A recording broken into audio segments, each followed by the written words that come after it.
ලිඛිතව පොරොන්දු වෙලා තියෙනවා බාල වයස්කාරයෙක්ව මරණ දඬුවම පමුණුවන්නේ නැහැ, මරණයට පත් කරන්නේ නැහැ, බෙල්ල කපලා මරන්නේ නැහැ කියලා ඒගොල්ලෝ ලිඛිතව අසං කරලා තියෙනවා.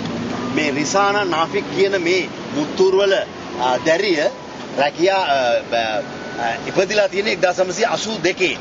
එතකොට ලංකාවේ විදේශ සේවා මේ දැරිවිය ඉපදිලා තියෙන 1988. මේ දැරිවියගේ මේ ව්‍යාජ පාස්පෝර්ට් එක හදලා තියෙන ලංකාවෙන් ඊනියා ඒජන්සි කරුවෙක්. ඒ වැඩේට සම්බන්ධ වෙලා තියෙන විදේශ සේවා කාර්යාංශය, විදේශ අමාත්‍යාංශය, කම්කරු අමාත්‍යාංශය ඇතුළු ලංකා ආණ්ඩුව මේ මරණයක් සිදු වුණොත් මේ දෙයට පූර්ණව වගකීම් යුතු වෙනවා. අපි පහුගිය යුගයේ අතිගරු ජනාධිපතිතුමා හම්බෙලා කිව්වා රිසානා නෆික්ගේ මේ මරණය සිද්ධ වෙන්න දෙන්න එපා. මෑ ශිෂ්‍යාවක්. මෙයා මේ දැරිවිය ඉස්කෝලේ යන ශිෂ්‍යාවක්. එතකොට මෙයාගේ වයස වෙනස් කළ විකෘති කරලා හදපු එක මෙයාගේ වරදක් නෙමෙයි කියන එක අපි පැහැදිලිව ආණ්ඩුවට කිව්වා. ආණ්ඩුව අපි කිව්වට පස්සේ තමයි දැනුවත් වෙලා මේ දැරිවිය යවපු ව්‍යාජ ඒජන්සි කරුවන්ව බ්ලැක් ලිස්ට් කරේ. එතෙක්කල් ආණ්ඩුව දැනුවත් වෙලා හිටියේ නෑ මේ යවුවේ ව්‍යාජ ඒජන්සි කරුවෝ බ්ලැක් ලිස්ට් කරලා නෑ කියලා. අද ඉන්න ඇමතිවරයා ඒ විදේශ සේවා කාර්යාංශයේ බාර ඇමතිවරයා ඩිලාන් පෙරේරා මහත්තයා හැම වෙලෙම මාධ්‍යයට බයිනවා. මාධ්‍යයට බැන කියනවා, මාධ්‍යෙන් බොරු කියනවා මේ නැති ප්‍රශ්නයක් ආයේ ගේන්න හදනවා කියලා. එහෙම දෙයක් නෙමෙයි. ඊ අන්තර්ජාලය තුල හැමතැනම තිබුණා. අන්තර්ජාලය තුල වාර්තා වෙලා තිබුණා. රිසානා නාෆික්ගේ මේ ප්‍රශ්නය නැවත වරක් ඇදිලා ඇවිල්ලා අලුත් අධිකරණයකින් ඒ තීන්දුවම දීලා මේ අහිංසක අවුරුදු 17 දරුවගේ බෙල්ල කපන්න යනවා කියලා. ඉතින් පහුගිය සුමානේ ඉන්දුනීසියාවේ හිටිය ගෘහ සේවිකාවක් සෞදි අරාබියාවේ හාම්පුතෙක් තමුන්ව දූෂණය කරන්න ඇවිල්ලා වරින් වර දූෂණය කරලා තියෙනවා. දූෂණය කරන්න ඇවිල්ලා ඇති වුණු ගැටුමකින් එයා අතින් සෞදි අරාබියේ හාම්පුතා මැරිලා තියෙනවා. ඒ මැරුණම සෞදි අරාබියේ රජය ඉන්දුනීසියාවේ ඒ පවුලේ අයටවත් දැනුම් දෙන්නේ නැතුව මේ ගෘහ සේවිකාවගේ බෙල්ල කපලා මැරුවා පෙරේදා. අපේ මඩකලුප්පුවේ පදිංචිකාරයෙක් ඉන්නවා සෙල්ලදොරේ කියලා. පී සෙල්ලදොරේ කියන කාන්තාව පහුගිය යුගයේ සෞදි අරාබියාවේදී හාම්පුතා අතින් ඝාතනය වුණා. සෞදි අරාබියේ හාම්පුතා විසින් දූෂණය කළා, ඝාතනය කළා අපේ පී සෙල්ලදොරේ කියන මඩකලුප්පුවේ ගෘහ සේවිකාව. එතකොට ඒ සෞදි අරාබියේ මේ රජය මොකද්ද කළේ? ඒ හාම්පුතා බ්ලඩ් මනි, ඒ කියන්නේ ලේසල්ලි 40,000 dirhams, ඒ කියන්නේ දිරාම් 40000ක් ගෙවලා බ්ලඩ් මනි වන්දියක් ගෙවලා ඒ ලේවන්දිය ගෙවලා සෞදි අරාබිය ජාතිකයව රිලීස් කරගත්තා. මම අහන්නේ අපේ ලංකා ආණ්ඩුවේ කොන්දපණ නැද්ද? මේ ආණ්ඩුවට කොන්දපණ නැද්ද? අපේ මේ රිසානාගේ බ්ලඩ් මනි ලේවන්දිය ගෙවලා මේ දරුවව බේරගන්න. අනිත් හැම රටම ලේවන්දි ගෙවලා තමුන්ගේ රටවැසියා බේර ගන්නවා නම් ඇයි මේ අවුරුදු 5ක් තිස්සේ මේ හිරේ ඉන්න? මේ 2005 දී තමයි රිසානා නෆික් කියන මේ අහිංසක දරුවව මේ ඇවිල්ලා තරුණියක්වත් ගෘහ සේවිකාවක්වත් නෙමෙයි. මේක වරදව වටහා ගන්න එපා. මේ රිසානා නෆික් කියන්නේ පාසල් යන ශිෂ්‍යාවක්. ශිෂ්‍යාවක් මරන්න බෑ. මෙයාගේ වයස වෙනස් කරලා තියෙන විකෘති කරලා තියෙන ඒජන්සියක් සහ ආණ්ඩුව එකතු වෙලා. ඒ හින්දා මේ කවුරුත් කරපු වරදකට මේ දරුවට දඬුවම් දෙන්න අපි ඉඩ තියන්නේ නැහැ. අපි මේක ආණ්ඩුවට කිව්වා, ඇමතිවරයාට කිව්වා, අමාත්‍යාංශයට ලිව්වා, එම්නෙස්ටි ඉන්ටර්නැෂනල් එකට ලිව්වා, සෞදි අරාබියේ කිංට ලිව්වා, කිංගේ පුතාට ලිව්වා. මුකුත් වෙන්නේ නැත්නම් අපි අන්තිම තීරණයක් ගන්න තීරණය කළා මෙතන. අපි ලංකා ආණ්ඩුවට පණ නැති හින්දා අපි යනවා ජාත්‍යන්තරේ අපි යනවා ඇමරිකන් එම්බසි, ඇමරිකන් තානාපති කාර්යාලයට යනවා. ඉතාලි තානාපති කාර්යාලයට යනවා. අපි යනවා එංගලන්ත තානාපති කාර්යාලයට. මොකද ලංකා ආණ්ඩුවට මේ තමුන්ගේ රටවැසියා ගැන හිතේ දුකක් නැහැ. සංවේදී නැහැ. මේ සංවේදී නායකයෝ කියන්නේ බොරුවට. තමුන්ගේ රටේ දරුවෙක්ව මෙහෙම බෙල්ල කපලා මරන්න යනවා නම් ඇයි සංවේදී නායකයෝ නිහඬ වෙලා ඉන්නේ? සංවේදී නායකයා හරිනම් ගිහිල්ලා කිං පාට්ව හම්බෙලා ඒ රජතුමා හම්බෙලා මගේ රටේ දරුවෙක්, මෙයාගේ වයස 17යි, ඕගොල්ලෝ ලෝක කම්කරු අයිතිවාසිකම් ප්‍රඥප්තියට අත්සන් කරලා තියෙනවා, මේ ළමයාව මරන්න එපා කියලා ගේන්න පුළුවන් ගිහිල්ලා. මම හිතනවා මෙතනදී සෞදි අරාබිය රජය ප්‍රෝඩාවක් කරන්න කියලා. මොකද හේතුව සෞදි අරාබිය රජය මේ රිසානා නෆික් කියන මේ දැරිවිව අත්අඩංගුවට ගත්තේ 2005 දී. 2011 වෙනකම් කල් මරනවා. 2011 වෙනකම් කල් මරන්නේ මොකද? මේ ශිෂ්‍යාවිය තරුණියක් වෙනකම්. දැන් 2005 ඉඳන් 2011 වෙනකන් කල් මරලා අන්න දඬුවම දෙන්න හදනවා. දැන් අපිට තේරෙනවා මේ කල් මර හිරේ තියාගෙන හරියට වයස සෙට් වෙනකන් වයස නියමිත කාලෙට එනකම් මේගොල්ලෝ තියාගෙන ළඟදිම අපිට ආරංචි වෙයි තමුන්නාස්ලාට මාධ්‍යයට මේ අවස්ථාවේ මගේ හිතනම ගරු කරනවා තමුන්නාස්ලා හින්දා තමයි මෙතෙක්කල් රිසාන නවික් ජීවතුන් අතර ඉන්නේ. නැතුව මේ ඇමතිලා හින්දා නෙමෙයි මේ ආණ්ඩුව හින්දා නෙමෙයි. මේ ආණ්ඩුව හැමදාම මාධ්‍යයට දොස් කියනවා මේ ගැන අවුලවල ගන්නවා කියලා.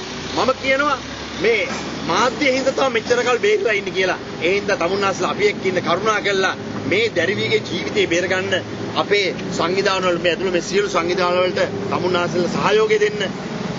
අපිට ළඟදිම ආරංචි වෙයි. ඉන්දුනීසියාවේ ඒ ගෘහ සේවිකාවගේ බෙල්ල කපලා මැරුවා වගේ අපිට ළඟදිම ආරංචි වෙයි. රිසාන නාෆික්ගේ බෙල්ල කපලා මැරුවා අන්න මල සිරුර බාර ගන්න ඥාතින්ට ඇවිල්ලා කියලා.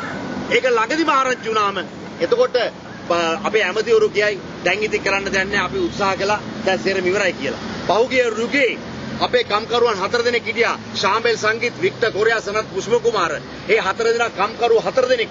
ඒ කම්කරුවෝ 4 දෙනාගේ බෙල්ලි කපලා මරලා ඒ අය ලිඛිතව පොරොන්දු වෙලා තියෙනවා බාල වයස්කාරයෙක්ව මරණ දඬුවම පමුණුවන්නේ නැහැ මරණයට පත් කරන්නේ නැහැ බෙල්ල කපලා මරන්නේ නැහැ කියලා ඒගොල්ලෝ ලිඛිතව අසං කරලා තියෙනවා.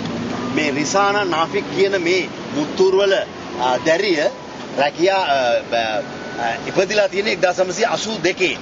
එතකොට ලංකාවේ විදේශ සේවා මේ දැරිවිය ඉපදිලා තියෙන 1988. මේ දැරිවියගේ මේ ව්‍යාජ පාස්පෝර්ට් එක හදලා තියෙන ලංකාවෙන් ඊනියා ඒජන්සි කරුවෙක්. ඒ වැඩේට සම්බන්ධ වෙලා තියෙන විදේශ සේවා කාර්යාංශය, විදේශ අමාත්‍යාංශය, කම්කරු අමාත්‍යාංශය ඇතුළු ලංකා ආණ්ඩුව මේ මරණයක් සිදු වුණොත් මේ දෙයට පූර්ණව වගකීම් යුතු වෙනවා. අපි පහුගිය යුගයේ අතිගරු ජනාධිපතිතුමා හම්බෙලා කිව්වා රිසාන නෆික්ගේ මේ මරණය සිද්ධ වෙන්න දෙන්න එපා මෑ ශිෂ්‍යාවක්. මෙයා මේ දැරිවිය ඉස්කෝලේ යන ශිෂ්‍යාවක්. එතකොට මෙයාගේ වයස වෙනස් කළ විකෘති කරලා හදපු එක මෙයාගේ වරදක් නෙමෙයි කියන එක අපි පැහැදිලිව ආණ්ඩුවට කිව්වා. ආණ්ඩුව අපි කිව්වට පස්සේ තමයි දැනුවත් වෙලා මේ දැරිවිය යවපු ව්‍යාජ ඒජන්සි කරුවන්ව බ්ලැක් ලිස්ට් කරේ. එතෙක්කල් ආණ්ඩුව දැනුවත් වෙලා හිටියේ නෑ මේ යවුවේ ව්‍යාජ ඒජන්සි කරුවෝ බ්ලැක් ලිස්ට් කරලා නෑ කියලා. අද ඉන්න ඇමතිවරයා ඒ විදේශ සේවා කාර්යාංශයේ බාර ඇමතිවරයා ඩිලාන් පෙරේරා මහත්තයා හැම වෙලෙම මාධ්‍යයට බයිනවා. මාධ්‍යයට බැන කියනවා මාධ්‍යෙන් බොරු කියනවා මේ නැති ප්‍රශ්නයක් ආයේ ගේන්න හදනවා කියලා. එහෙම දෙයක් නෙමෙයි. ඊ අන්තර්ජාලය තුල හැමතැනම තිබුණා. අන්තර්ජාලය තුල වාර්තා වෙලා තිබුණා.